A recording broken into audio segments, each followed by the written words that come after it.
absence of a quorum and wish to come back at some time where I can present the ideas of a lot of people who actually have a lot of experience and a lot of knowledge on Homeland Security and how it operates and how the different divisions within Homeland Security operate. I note the absence of a quorum. Clerk will call the roll. Mr. Alexander.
Mr. President. The Majority Leader. Unanimous consent the call quorum be terminated. Without objection. I ask unanimous consent the time until 4 p.m. be equally divided between the two leaders or the designees, and that I be recognized at 4 o'clock. Without objection. Note the absence of quorum. Clerk will call the roll. Mr. Alexander. President, if the Senator be good enough to withhold, wish to speak? Ask consent to initiate the quorum. The Senate's in a quorum call. Mr. President, the time, I ask consent that be vitiated. I also ask that the time Without be objection. equally divided. Without objection. Mr. President, The Senator from Mississippi. I understand we are no longer in a quorum call, and I'm recognized to speak on the bill. Is that correct? Senator is correct. Thank you very much, and I appreciate, I was scheduled to come in at 2 o'clock, and I appreciate the leader accommodating me 5 minutes early. Mr. President, there is talk about an imminent compromise among the Gang of Eight and perhaps a couple of others that would move this bill along. I think I've made it clear that the bill as currently written is flawed and would not be something that would get my vote. So anything that would move us toward a better solution, toward better enforcement of the border, such as 20,000 additional security agents on the border, would be a positive step. I do want to make it clear, however, that the bill as written would not stem the tide of illegal immigration. The bill as written would not provide a solution to our broken immigration system. And without further amendment, my understanding of the new compromise that is about to come forward also would be deficient. I appreciate people working toward a consensus.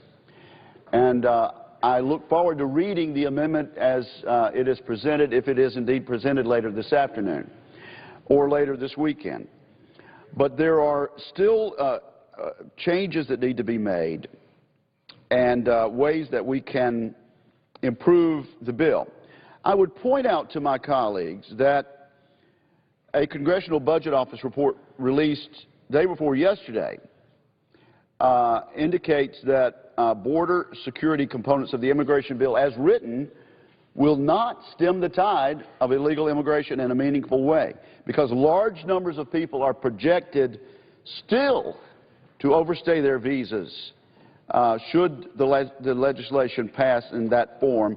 Even the Congressional Budget Office, a bipartisan, independent, call it by the numbers office, predicts that the reforms agreed to by the so-called Gang of Eight would reduce illegal immigration by only 25%, far short of what the bill's supporters have contended. Dependable border security and interior security are crucial to the success of the entire immigration system. This means putting in place the proper infrastructure and technology, including a national E-Verify system for employers. And I congratulate and commend and encourage the junior senator from Ohio, Senator Portman, for his efforts to move toward a consensus in that very important area of the bill, too.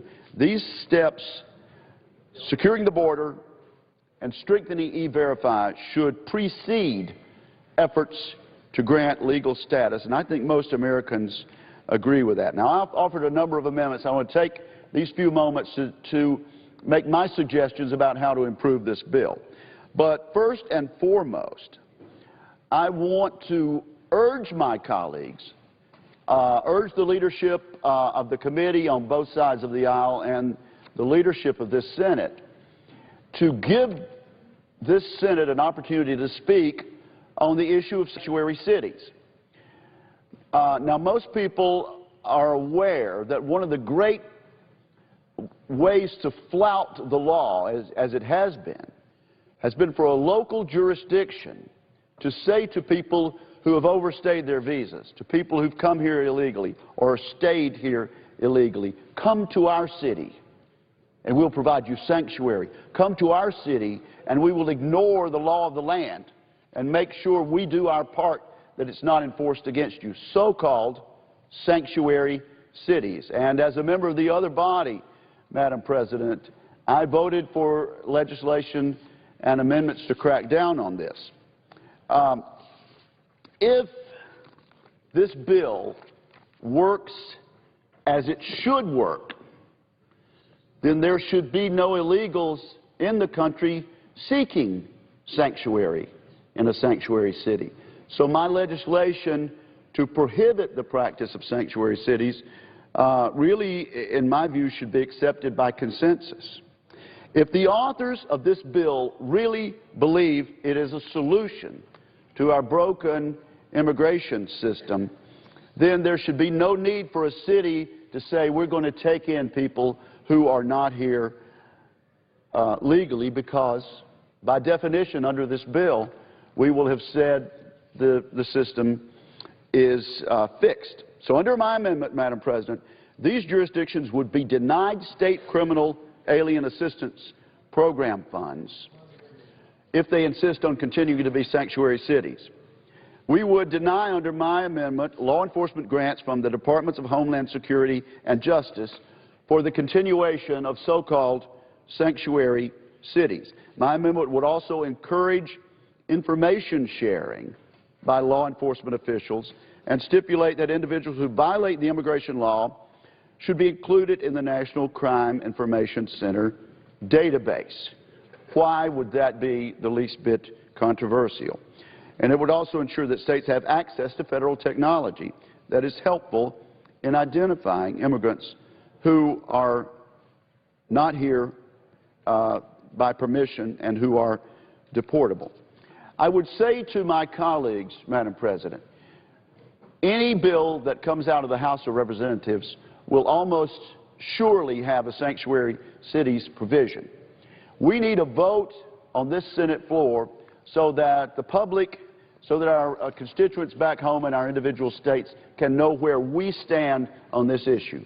And I would again emphasize, if we believe the law will work, if we believe this new plan will fix a broken system, then there should be no need for any jurisdiction to call itself a sanctuary city.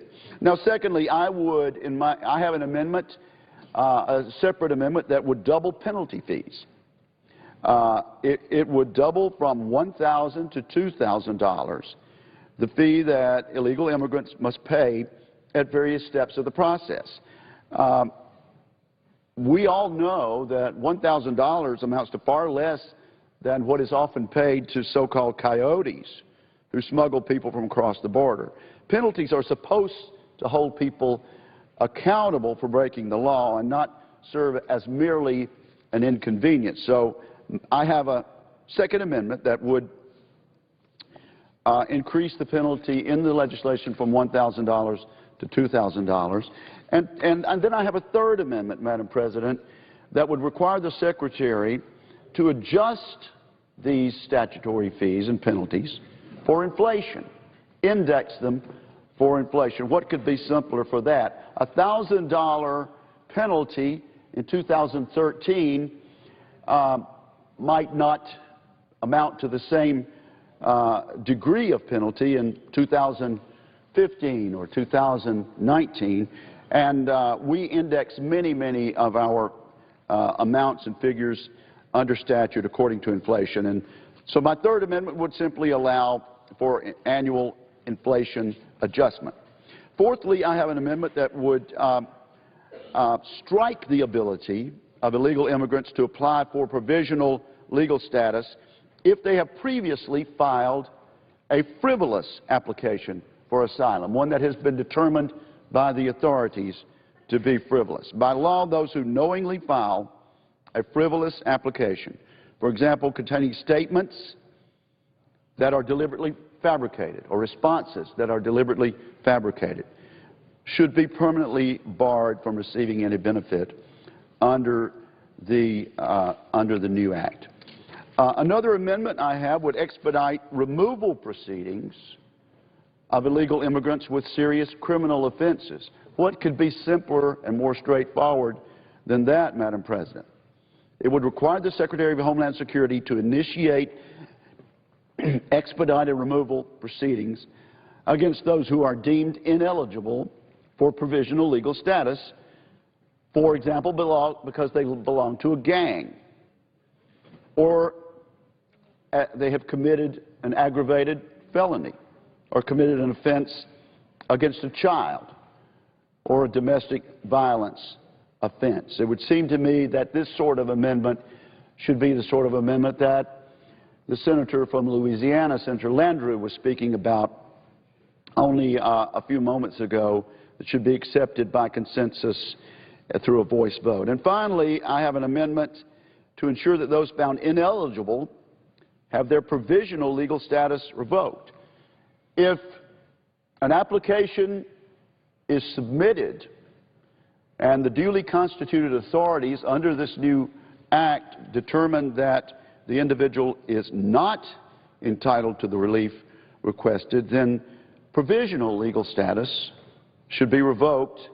And, for example, this would be if he or she is found to be ineligible, if he or she used fraudulent documentation, or did not fulfill the continuous physical presence requirement of the bill, then that status is denied, and the individual should then have conditional status revoked. I conclude by saying, Madam President, that I appreciate the good faith effort that has been made by the leadership on both sides of the aisle, by the leadership of the committee, and by people acting ad hoc as a self-appointed group of 8 or group of 10. But we need to make it clear that any agreement announced with great fanfare this afternoon or perhaps this weekend is not the end of it. We have a lot of time left for excellent ideas to improve this bill, to bring it around to the point where people like me can vote for it, where people like my constituents back home can feel that it is, in fact, a solution to a broken system, and we can forward this legislation on to a House of Representatives with a national consensus behind it. No great changes have been made in the Congress to broad policy disagreements without bipartisan consensus. And I would hope that amendments like the 6 that I've just described, particularly my amendment with regard to sanctuary cities, would be adopted so that we can move toward a consensus that we do not have at this point. I thank the chair, and I yield the floor. Appreciate the comments from the distinguished senator from Mississippi. Madam President, I rise to speak on the issue of immigration reform. Thank you. I rise today to discuss an amendment that I will be introducing to Senate Bill 744, the Comprehensive Immigration Reform legislation that this Senate body is carefully considering and debating. That amendment is the Hoeven-Corker Border Security Amendment.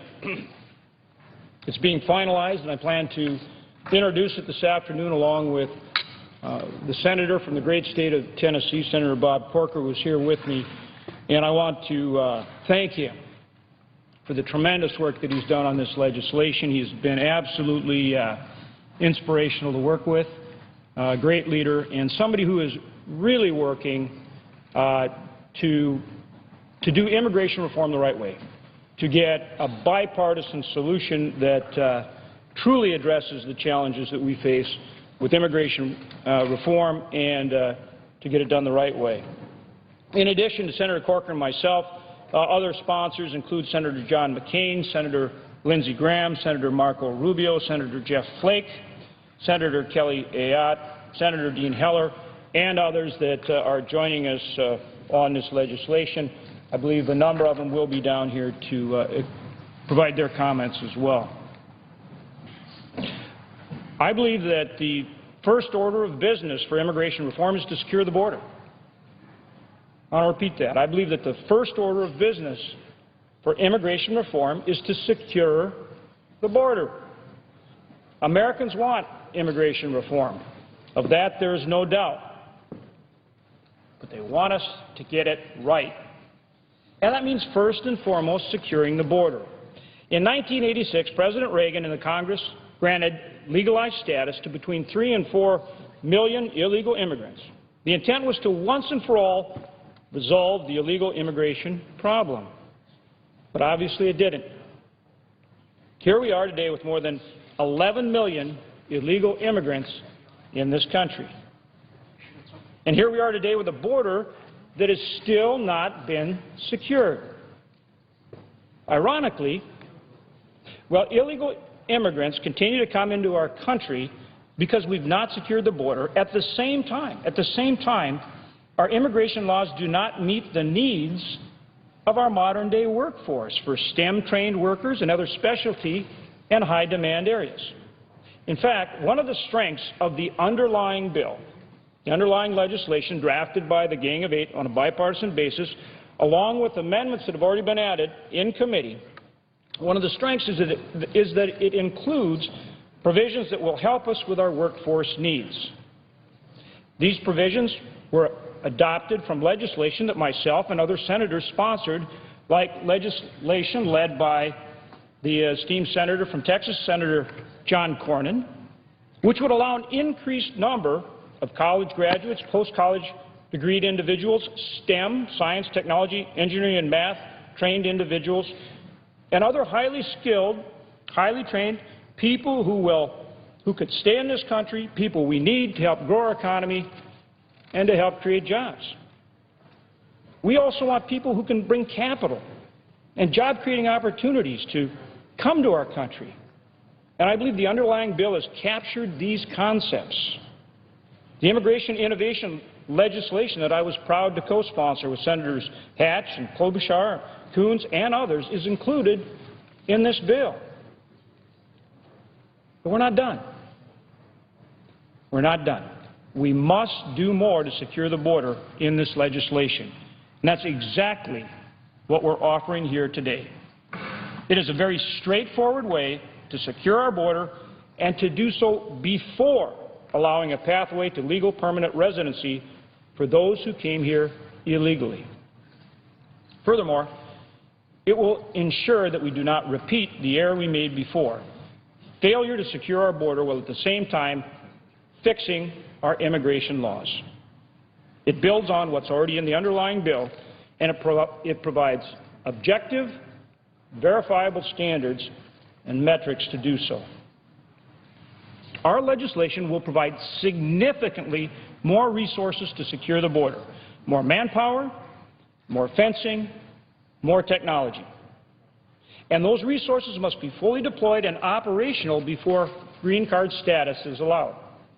The legislation provides 5 specific conditions which must be met before anyone in RPI status, registered provisional immigrant status, can be adjusted or transitioned to LPR, lawful permanent resident status, green cards. These conditions are, first, we are including a comprehensive southern border security plan right in the legislation. This is a $3.2 billion high-tech plan. The plan is detailed, border sector by border sector, and it includes combinations of conventional security infrastructure like observation towers, fixed and mobile camera systems, helicopters, planes, and other physical surveillance equipment to secure the border. The plan also includes high-tech tools like mobile surveillance systems, seismic imaging, infrared ground sensors, and unmanned aerial systems equipped with infrared radar cameras, Vader radar, and long-range thermal imaging cameras. The Secretary of Homeland Security, together with the Secretary of Defense and the Comptroller General of the U.S., the GAO, must certify to the Congress that this comprehensive southern border security strategy is deployed and operational. That means in place and operating other than routine maintenance. That's the first requirement before the adjustment to LPR status. Second, DHS must deploy and maintain 20,000 additional Border Patrol agents on the southern border. That's in addition to the number of Border Patrol agents on the border now, which is right about 20,000 now. So we'll double the number of armed Border Patrol agents to detect and turn back those individuals who would try to cross our border illegally. Third, DHS must build 700 miles of fencing. That's double the amount required in the underlying bill, which calls for 350 miles of fencing. 700 miles of fencing, that compares to about 42 miles of fencing we have in place right now. Fourth, the Secretary of Homeland Security must verify that the mandatory E-Verify system has been implemented to enforce workplace laws so that illegal immigrants are not employed. And fifth, the electronic entry-exit identification system must be in place at all international airports and seaports in the United States where U.S. Customs and Border Protection officers are currently deployed. So these are the requirements.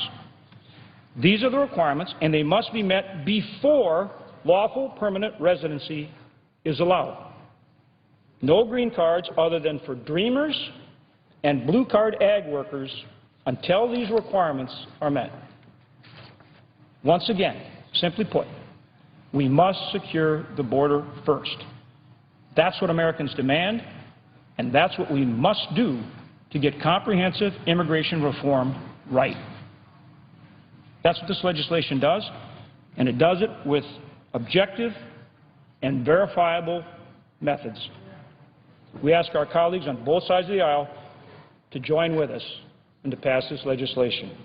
Thank you, Madam President, and at this point I would like to turn to my distinguished colleague from Tennessee, and again I want to thank him for his tremendous work, which is ongoing, but I just can't say how much I appreciate his good efforts and his good faith on a bipartisan basis. I turn for his comments, as well as then to enter into a colloquy with our colleagues who have worked so hard and played a real leadership role with this legislation. Senator Corker.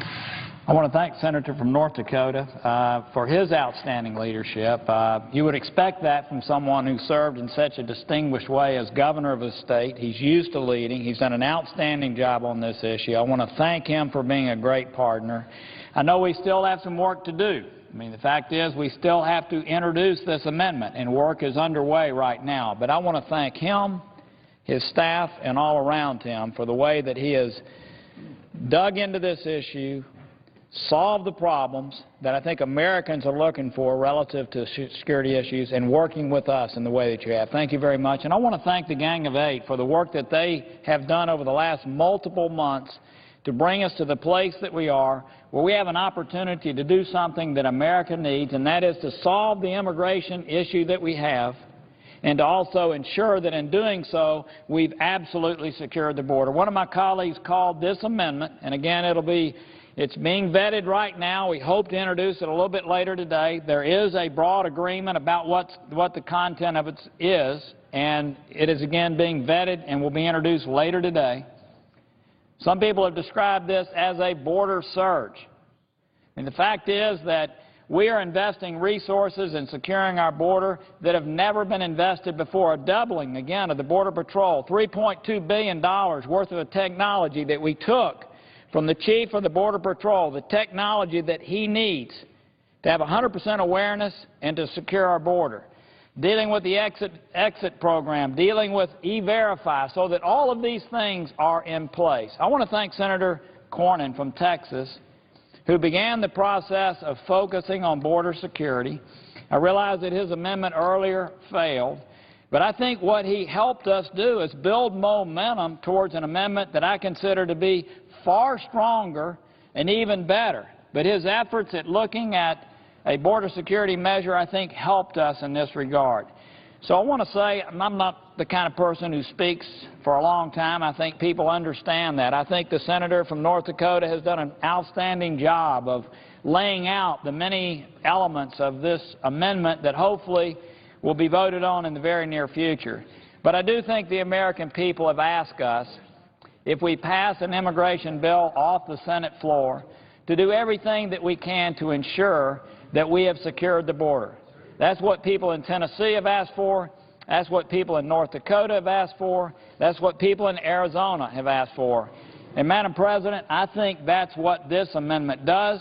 I think this amendment has the ability, if passed, to bring a bipartisan effort behind immigration reform that would then sit in the bill of the House.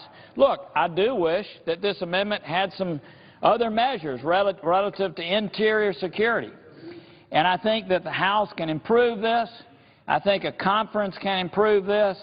And I hope that we have the opportunity down the road to see that occur. But I want to thank all involved in crafting an amendment that I think tries to deal with the sensibilities on both sides and at the same time secure our border in such a way that we can put this issue mostly behind us, and we can have an immigration system in our country that meets the needs of a growing economy, the biggest economy in the world, that focuses on making our country stronger, not weaker, and hopefully we'll put this debate behind us. And so, Madam President, I yield the floor. Yes, sir. Yield for a question. Yes, sir. First of all, could I say all of us who have had the honor of working with you and the senator from North Dakota are greatly appreciative of the work that you've done.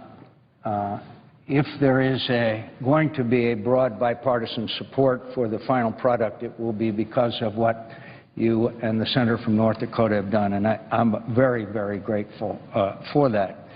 And I think that it's important, wouldn't you agree, that people understand that this is a very tough bill, and it required a lot of cooperation from our friends on the other side of the aisle to go along and agree with this. I think that they've shown a great deal of compromise in order to reach this point and agree with us on this legislation, which clearly we need bipartisan support for. But I'd like to ask the senator again for a couple of specifics, because I think it's important we understand how tough this legislation is.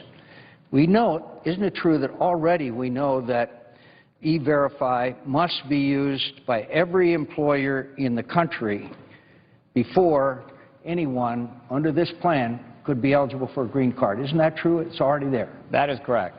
And the electronic entry-exit system at all international air and seaports has to be up and operational before anyone is eligible for a green card. That's true. That is correct. Now, thanks to you and the senator from North Dakota, isn't it true that that additional technology must be deployed and operational in the field? And that includes the new Vader radar systems, integrated fixed towers, unmanned aerial system, fixed cameras, mobile surveillance system, ground sensors, to the point where, isn't it true that the head of the Border Patrol has assured us that if these technologies are in place and operational, that we can have 100% situational awareness and 90% effective control of the border? I would ask my colleague. That is correct. That is correct. So, in order to finally put the final piece of this puzzle together, isn't it true that you and the senator from North Dakota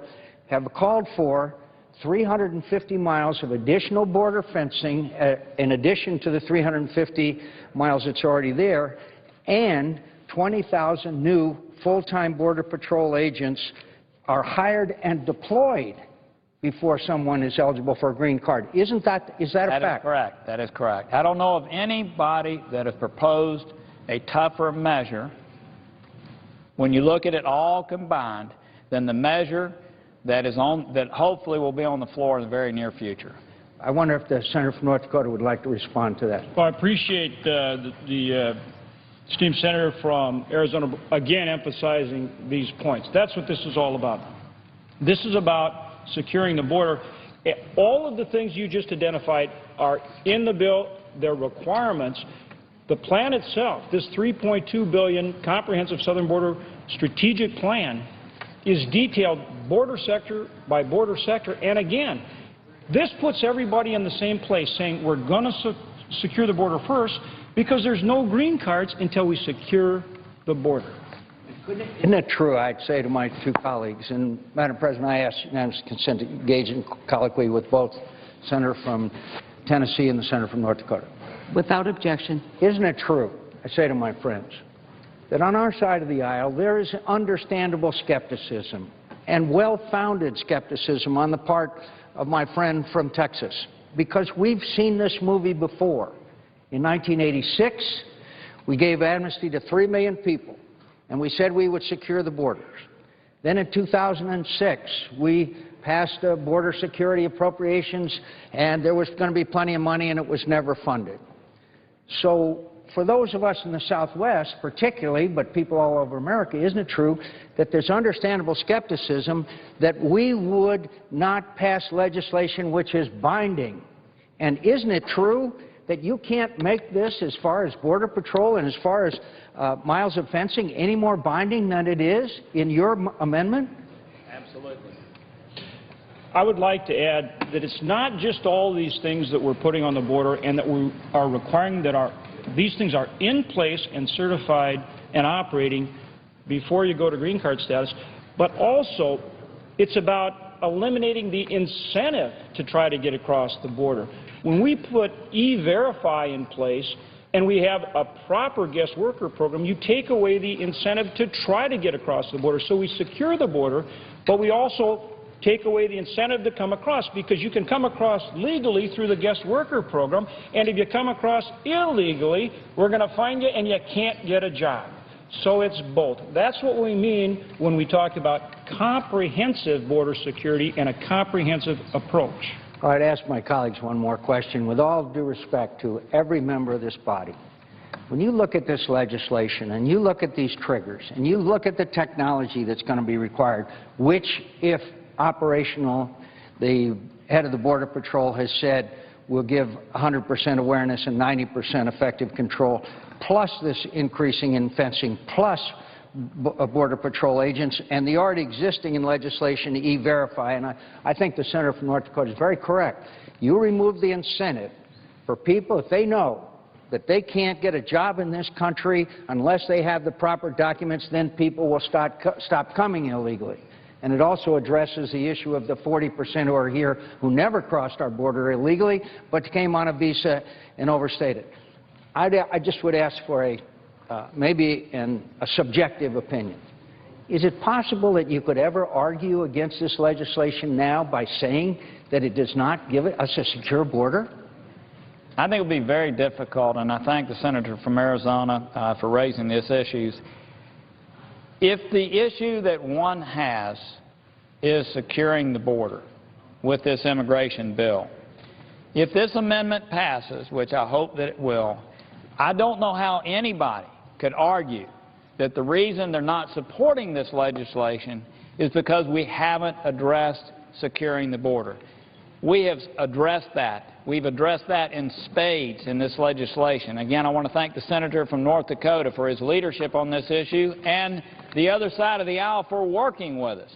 But I don't think that anyone who votes against this bill could argue that the reason, if we pass this amendment, we need to get it to the floor. We're still working out some issues, and hopefully we'll be done in a few hours. But I don't know how you could argue that we haven't dealt with the issue that many people have been concerned about, many people in Tennessee, and that is we have, if this legislation passes in the form that it is, with this amendment as we've agreed, we have secured the border. Madam President, Madam President, could I just finish answering Oh. this question?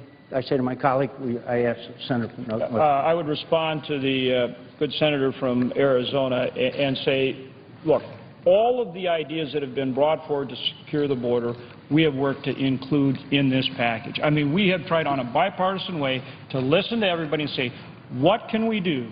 What can we put on the border to secure the border? We've tried to bring all those resources to bear. And to the good senator from Arizona, I would say we want to bring in our senator from Florida, who's worked so hard along with you on this issue to provide truly the right kind of leadership for comprehensive reform on a bipartisan basis. And I also want to reach out to the good senator from Texas. A lot of the ideas in this bill came from legislation he put forward. Look, this is about all of us putting our ideas into securing this border. We have tried to include everybody's ideas in this effort. That's exactly the senator yield for a question. And I would yield to the senator from Texas. I'd thank the senator.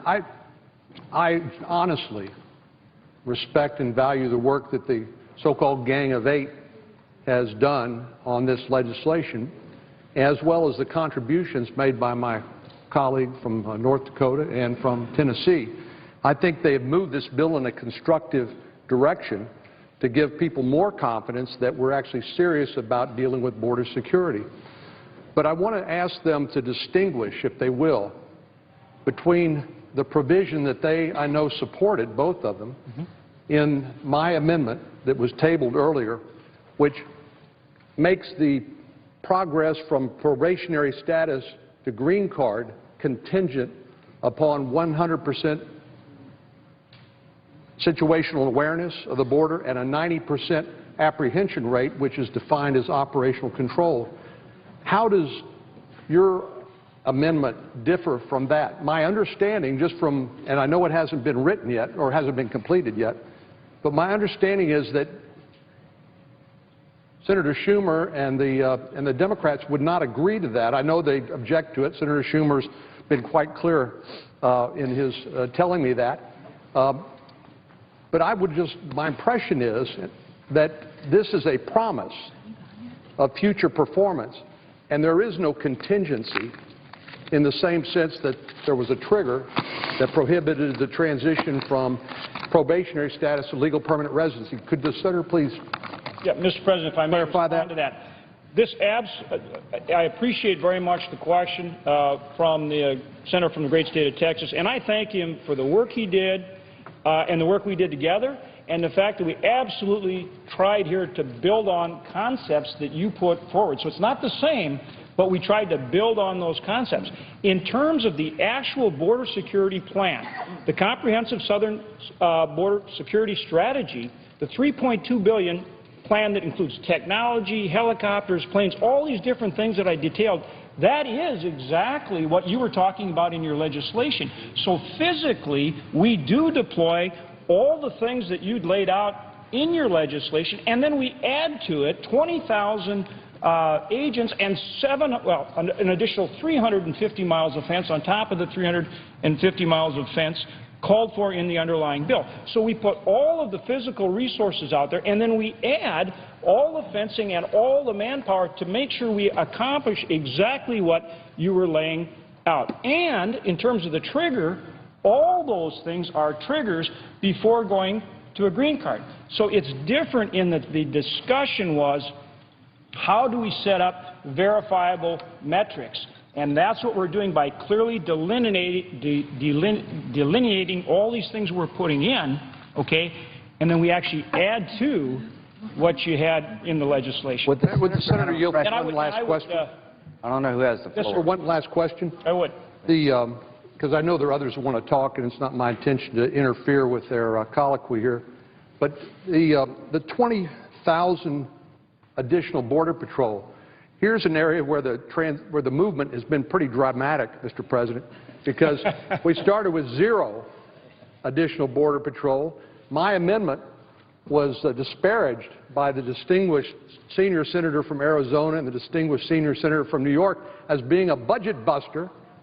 5,000 Border Patrol. I was told we don't need more boots, we need technology. Now, I find, to my shock and amazement, the distinguished senior senator from Arizona say we need 20,000 more Border Patrol. How much is it going to cost? That's the question. And if I may respond to that, again, that makes my point. To the senator from Texas, I want to thank him for his work. That's a great example of how we built on the foundation you laid. That's a great example. You asked for, what was it, 5,000 Border Patrol agents, and we got 20,000. So this is a great example, and it is all paid for because, remember, now this is important. And I would repeat my question, how much is it going to cost? I will absolutely go to that. That's where I'm going right now. Remember, in the CBO score, in the first 10 years, $197 billion. So we use about $30 billion to darn sure make that border is secure.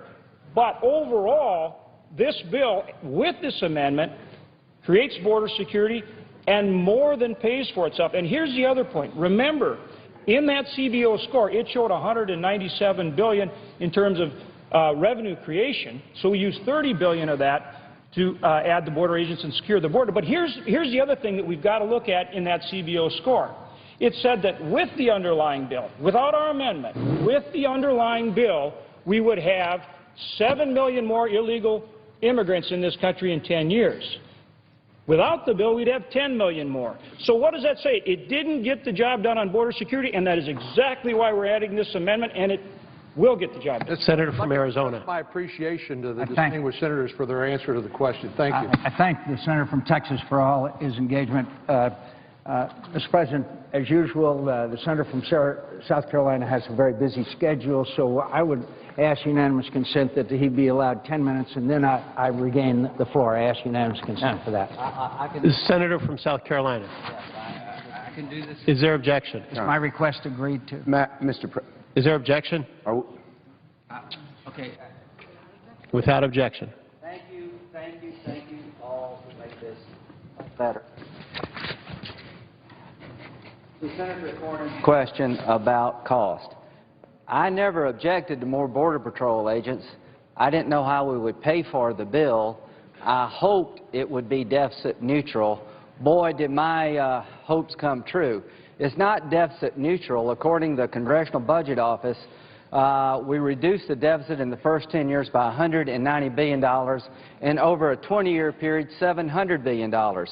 So the reason I didn't want to agree to 5,000 agents without somebody showing me how we pay for it, we're borrowing enough money from our grandchildren and great-grandchildren to run the government. We don't need to do any more borrowing unless we absolutely have to. The good news is the bill that we've written will create economic growth in the country at a time when we need economic growth. It will allow employers access to labor they don't have today, so they won't be tempted to cheat in the future. This bill helps the economy. Don't take my word for it. Take CBO's word for it. If you had some more money to spend in this bill, how would you want to spend it? Let me tell you what Senator Graham would like to do. He would like to hire 20,000 Border Patrol agents to let everybody in the country know, I get it when you say we've got to secure the border. You're right. We've had 2 waves of illegal immigration. We don't need a third. And why are we doing this? Why 20,000 Border Patrol agents? That's 3 brigades of troops. That's taking 3 brigades equivalent of Army troops, trained law enforcement officers, to supplement the 20,000 we've got. You'll have a Border Patrol agent every 1,000 feet on the border, 24 hours a day, 7 days a week. It costs over $20 billion, but I can tell you this, it's money well spent because it makes the border more secure, which helps us with our sovereignty. Why are we hiring 20,000 agents on top of the 20,000 we got? Because our country can't control who comes in. We cannot maintain our sovereignty if every 10 and 20 years 3 to 11 million illegal immigrants come into our country. And if you want the border secured like I do, your ship has come in. The 20,000 Border Patrol agents are now affordable and they're needed. The 700-mile of fence will be built because it's needed. The $3.2 billion of technology that has been proven to work in Iraq and Afghanistan will go to the border because it will help back up the Border Patrol agents. As to my good friend from Texas, how do we know all this works? The bill requires us to hire the agents and put them on the border before you can transition to green card. It's not talking about hiring the agents. It's not talking about training them. You've got to hire and deploy. The bill also says the fence has to be built. The bill says the $3.2 billion of new technology that worked in Iraq and Afghanistan has to be bought, purchased, deployed, and operational. Here's my belief. If you hire the Border Patrol agents and you put them on the border, they're not going to read a comic book. They're going to do their job. You don't need to prove to me they're going to do their job. You just need to get them on the border so they can do their job. And if you have the 18 drones versus the 6, you don't need to prove to me somebody will fly them. They'll fly them. And if you have the technology deployed and operational, in addition to the drones, the Beta radar and the sensors, people will look at the radar because they want to protect our country. What's been missing is capacity. This is a border surge. We have militarized our border almost. Why? Because we've lost our sovereignty. We've lost the ability to control who comes into America. So my belief is that if you can't get a green card till all this is bought, purchased, deployed, that's enough. There will come a point to where it's enough. Ladies and gentlemen, I've been working on this for almost a decade with Senator McCain. I can look anybody in the eye and tell them that if you put 20,000 Border Patrol agents on the border in addition to the 20,000 we've got, that's 1 every 1,000 feet. That will work. And if you buy technology that helped us fight and create success in Iraq when we did the surge, that will help the Border Patrol agents. And if you build the fence, that all helps. So I don't need any more than just getting it in place. And finally, to my good friends from Tennessee, my good friend from North Dakota, the bill, when we wrote it, I thought was good, but you've made it a lot better. And to anybody in America who believes border security should be robust, and it is a national security priority, we have, in every sense of the term reasonable, met that goal. We couldn't have done it without more people. To the Gang of 8 members, it's been a joy to work on this bill.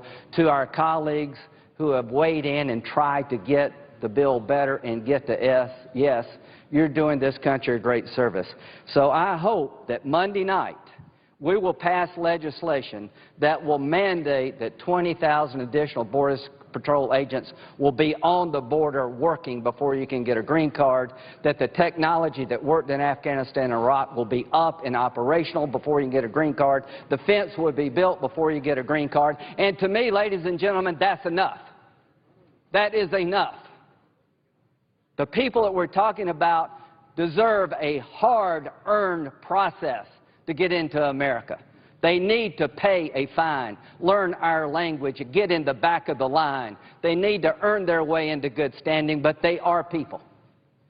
So I am very pleased to support what I think is the most dramatic amendment in the history of our country to secure our border at a time when we need it secured. Thank you very much to all. Mr. President. Senator from Arizona. Thank you. Under the previous order, What is the order, if I might ask? Who's control? Is someone controlling? The order was to recognize the senator from Arizona after the senator from South Carolina. All the Republicans. Right. I thank my friend from South Carolina with his usual eloquent exposition of what this situation is all about.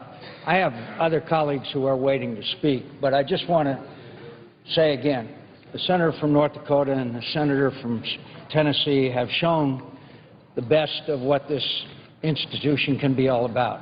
Not only did they reach agreement between the two of them, not only did they reach agreement with, I believe, a significant number of our colleagues, but they also reached agreement with my colleagues on the other side of the aisle. That's, in this day and age, that's a signal success, and I thank them for not only what they've produced, but the many compromises that they had to make along the way. I won't try to embellish what the senator from South Carolina said, except to say that, Mr. President, I come from a state that has probably been torn apart more than any other state by this issue. We passed legislation in reaction to our broken borders, where ranchers in the southern part of my state were actually murdered, where our wildlife refuges were destroyed, where people died in the desert by the hundreds. Their bodies were found months later, where coyotes bring people across the border and then hold them in drop houses in Phoenix and hold them for ransom under the most unspeakable conditions, where drugs are brought freely across the border and guided by guides on mountaintops, guiding these drug cartels as they bring the drugs to Phoenix. And the drug people will tell you Phoenix, Arizona is still the major drug distribution center in the United States of America. So I take a back seat to no one, even from the great state of Texas, of the enormous challenges and controversies associated with illegal immigration. We tried before, and we failed. We tried before, and we failed.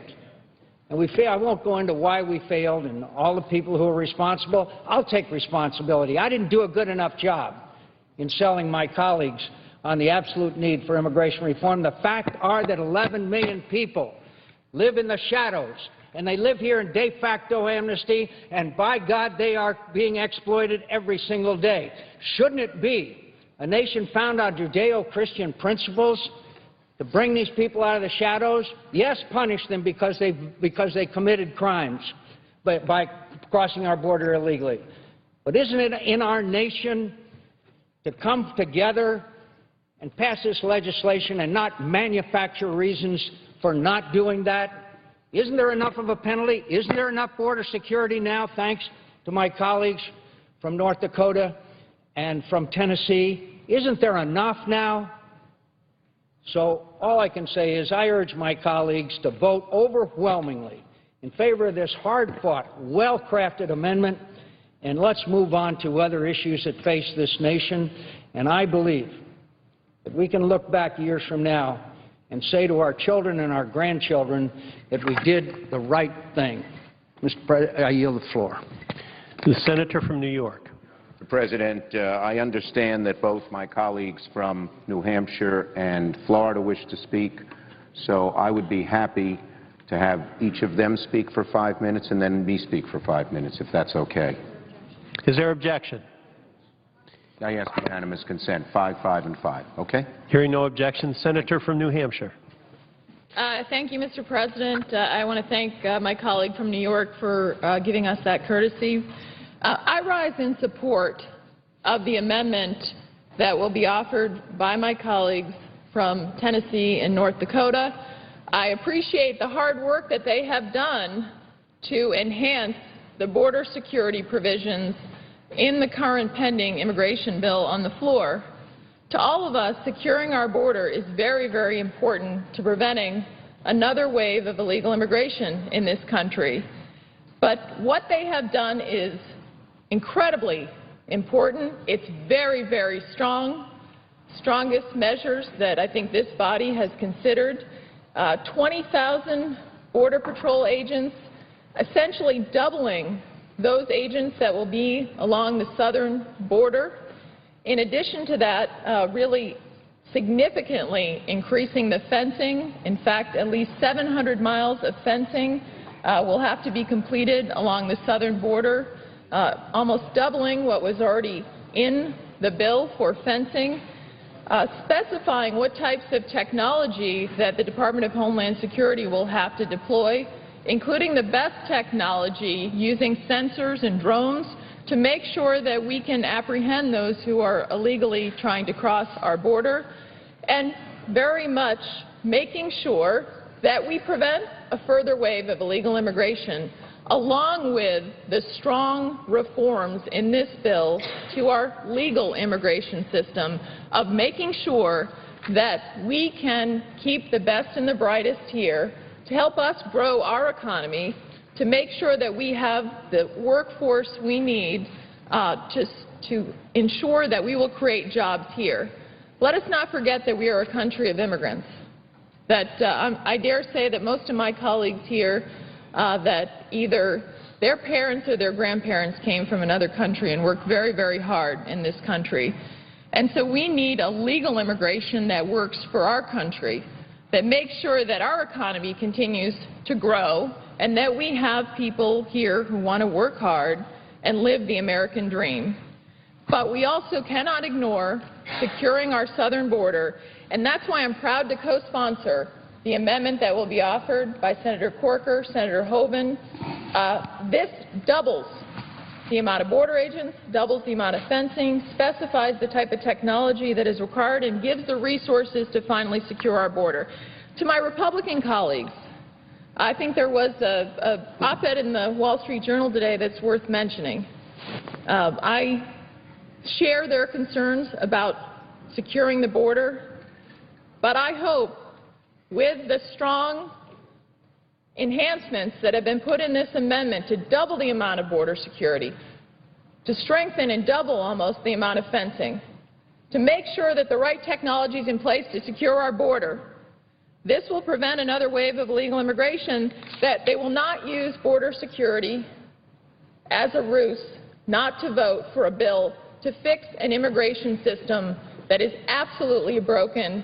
The status quo isn't working for anyone, and none of us want to find ourselves here another 5 years from now debating this issue again and finding that we have a larger population of illegal immigration and we have a legal immigration that isn't working for our country and isn't making sure that we have the right people here, people who are working hard, living the American dream to grow our economy and create American jobs here.